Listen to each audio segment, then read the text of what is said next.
आज तक का इतिहास रहा है कि केरल के अंदर, इस देश के अंदर अगर सबसे ज्यादा पढ़े लिखों की संख्या अगर है, 95% से अधिक लोग अगर शिक्षित हैं तो वो केरल के अंदर है। और सम्मानित साथियों, ये बात मैं आपको बताना चाहता हूं कि केरल के अंदर आज तक भारतीय जनता पार्टी की सरकार नहीं आई, क्योंकि कि बैनर तले अगर किसी का फोटो होता है तो वो किसका होता है? हमारे भगवान परम पूज्य बाबा साहब डॉक्टर BR अम्बेडकर जी का उस पर फोटो होता है। हम लोगों के लिए बड़ी गर्व की बात है। अगर आज मैं भी यहाँ पर अच्छे कपड़े पहन करके यहाँ पर बोलने का काम कर रहा हूँ तो वो मेरे को देन नहीं है, वो किसका? हमारे भगवान परम पूज्य बाबा साहब डॉक्टर BR अम्बेडकर जी का। क्योंकि आपने देखा होगा, एक कोलंबिया यूनिवर्सिटी का नाम सुना होगा आपने। इस देश के अंदर नहीं, इस विश्व के अंदर परम पूज्य बाबा साहब डॉक्टर BR अम्बेडकर जी एक ऐसे व्यक्ति थे जिनको 4 विषयों में PhD हासिल की। उन्होंने 4 विषयों में डॉक्टरी की उपाधि प्राप्त करी।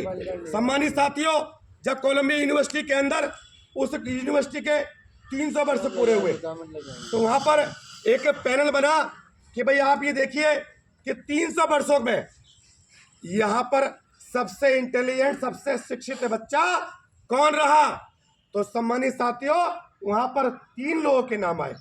और हमें गर्व की बात यह है, अगर टॉप पर किसी का नाम आया तो वह हमारे भगवान परम पूज्य बाबा साहब डॉक्टर BR अम्बेडकर जी का नाम है। और इससे भी ज्यादा गर्व की बात क्या है हमारे लिए कि उस यूनिवर्सिटी में वहां पर बाबा साहब का स्टेचू लगा, यानी कि छोटी सी मूर्ति लगी हुई है। उस पर लिखा गया है the symbol of the knowledge, the symbol of the knowledge. The symbol of the knowledge का मतलब होता है ज्ञान का प्रतीक डॉक्टर BR अम्बेडकर जी को सशक्त नमन। तो आप देखिए, हमारे देश के अंदर जब बाबा साहब का लोग सम्मान नहीं करते, लेकिन विदेशों में भी बाबा साहब का झंडा गड़ा है। बाबा साहब डॉक्टर BR अम्बेडकर कोई नाम नहीं है, बाबा साहब डॉक्टर BR अम्बेडकर अपने आप में एक ब्रांड है। सम्मानित साथियों, उनके साथ साथ अगर आपने हमारे बैनर पर, हमारे पार्टी के बैनर पर अगर किसी का फोटो देखा होगा तो किसका देखा होगा? जिन्होंने इस देश के अंदर, यानी कि कश्मीर से लेकर साइकिल के द्वारा पैदल चल करके जहां मर्जी हो गई, जहां रुक गए, कन्याकुमारी तक बहुजन समाज के, यानी कि इस देश के अंदर अगर 15% की बात और 85% की बात अगर किसी ने कही तो वह किसने कही? मान्यवर काशीराम साहब ने। उन्होंने सन 1978 में बाम सेब की स्थापना करी। उन्होंने सोचा कि जो लोग पढ़े लिखे लोग हैं कि मैं उनको इकट्ठा करके क्या करना चाहिए कि मुझे इनके लोग बीच में जाना चाहिए। मान्यवर काशीराम साहब एक साइंटिस्ट थे यानी कि वैज्ञानिक थे। उसके बाद उन्होंने 1981 में DS4 की स्थापना करी, लेकिन उन्हें लग गया कि इस देश के अंदर जो खासकर दलित समाज के लोग हैं, जो पिछड़े समाज के लोग हैं, जो मुस्लिम समाज के लोग हैं, जो गरीब समाज के लोग हैं, जो असहाय लोग हैं, यानी कि उनका बिना राजनीतिक प्लेटफार्म के कुछ हो नहीं सकता। एक दिन आया 14 अप्रैल 1984। सम्मानित साथियों, 14 अप्रैल 1984 को बहुजन समाज पार्टी की स्थापना हुई। बहुजन समाज पार्टी की जब स्थापना हुई, जो मनुवादी व्यवस्था के लोग थे, जो कांग्रेस के लोग थे, उन्होंने कहा कि ये पार्टी बन तो गई है, लेकिन ये पार्टी ना 3 में है ना 13 में है, ये पार्टी ज्यादा दिन चलने वाली नहीं है।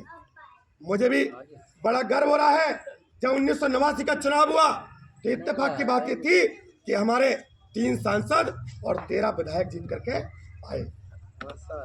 और उसमें इस बिजनौर की धरती से, जो जनपद बिजनौर है, बिजनौर की धरती से आदरणीय बहन कुमारी मायावती जी भी सांसद बनी थी। आप लोगों को सब पुराने लोग हो, मैं तो आपका बच्चे के समान हूं, सबको याद होगा। लेकिन जब BP सिंह की सरकार को उसकी आवश्यकता पड़ी, मात्र 3 सांसदों की आवश्यकता पड़ी। उन्होंने कहा कि मान्यवर काशीराम साहब, आप हमें अपना समर्थन दे दीजिए। बोले समर्थन तो हम दे देंगे, लेकिन आपको हमारी 3 शर्तें माननी होंगी। बोले वो 3 शर्तें कौन सी हैं? कि आपको जो हमारे भगवान को आज तक जो सम्मान मिलना चाहिए था, आपको इस देश का जो सर्वोच्च सम्मान है भारत रत्न, उसे भारत रत्न से डॉक्टर BR अम्बेडकर जी को नवाजना होगा। बोले ठीक है। दूसरी शर्त क्या है? कि आपको, दूसरी शर्त हमारी ये है कि इस देश के अंदर जो मंडल कमीशन है, यानी कि 27% आरक्षण है, वो मंडल कमीशन आपको लागू करना होगा। हमारे हो सकता है यहाँ पर पाल समाज के लोग बैठे हो या पाल प्रजापति कश्यप मौर्य समाज के लोग बैठे हो, लेकिन उनको जानकारी नहीं है कि आखिर जो हमें आरक्षण मिल रहा है, ये आरक्षण किसकी देन है। ये किसी और की नहीं, बहुजन समाज पार्टी की देन है, किसी और पार्टी की देन नहीं है। सम्मानित साथियों, उन्होंने पूछा कि तीसरी शर्त आपकी क्या है। बोले तीसरी शर्त हमारी ये है कि जो उस समय भारतीय जनता पार्टी के नेता थे लाल कृष्ण आडवाणी, उनकी रथ यात्रा निकलनी थी। बोले आपको इस रथ यात्रा को रोकना होगा। तो सम्मानित साथियों, उन्होंने बाबा साहब को भारत दे दिया, रथ यात्रा भी रोक दी, लेकिन मंडल कमीशन उन्होंने लागू नहीं करा, क्योंकि वो जानते थे कि इस देश के अंदर ये मुस्लिम, दलित, पिछड़ा जो है, बोले इसको नीचे ही रहना चाहिए। मान्यवर काशीराम साहब ने खुद सरकार के खिलाफ बाहर से समर्थन दे दिया था, लेकिन सरकार के खिलाफ आंदोलन करा, 6 महीने आंदोलन चला। उसके बाद लास्ट में चेतावनी दे दी कि अगर आपने मंडल कमीशन लागू नहीं करा तो हम अगले ही दिन, कल को ही सरकार से अपना इस्तीफा, अपना समर्थन वापस ले लेंगे। सम्मानित साथियों, जब प्रेशर बढ़ा बीपी सिंह सरकार को, क्या चीज, मंडल कमीशन लागू करना पड़ा। उसके बाद सम्मानित साथियों, इस देश के अंदर, इस प्रदेश के अंदर, जो इस प्रदेश देश का सबसे बड़ा सूबा था, एक तारीख इतिहास के पन्नों में लिखने जा रही थी। उस तारीख का नाम था 3 जून 1995। 3 जून 1995 को क्या हुआ? 3 जून 1995 को एक दलित समाज की बेटी, जो बहुजन समाज पार्टी की मुखिया थी, आदरणीय बहन कुमारी मायावती जी, पहली बार मुख्यमंत्री बनी। सम्मानित साथियों, उसमें सारे काम आपको पता होगी, लेकिन सबसे बड़ा काम उस सरकार में क्या हुआ? उस सरकार ने ये काम करा कि जो ग्राम पंचायतें थी, जो पंचायत का चुनाव हो, उस पंचायत में आरक्षण लागू नहीं था। सबसे पहला आरक्षण लागू हुआ तो वो 1995 में हुआ। सम्मानित साथियों, उसके बाद में 1997 में हमारी सरकार रही, 2003-2 में हमारी सरकार रही, उसके बाद 2007 से 12 की हमारी सरकार चली। मेरे युवा साथी भी यहाँ बैठे हैं, आपने देखा होगा कि आज तक किसी सरकार ने कोई व्यवस्था स्टूडेंटों के लिए ऐसी लागू नहीं करी जो 0 बैलेंस पर व्यवस्था लागू हो जाए।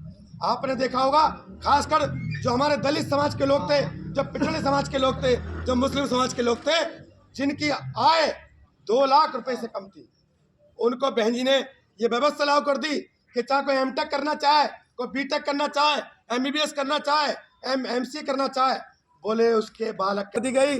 बोले पता नहीं क्या होगा, कर्फ्यू लगेगा या क्या स्थिति होगी, लेकिन बहन जी ने 2 दिन पहले, 2 या 3 दिन पहले सारे आईपीएस अधिकारी, डीआईजी, आईजी को सबको बुला लिया, उनके सामने ऑर्डर दे दिया।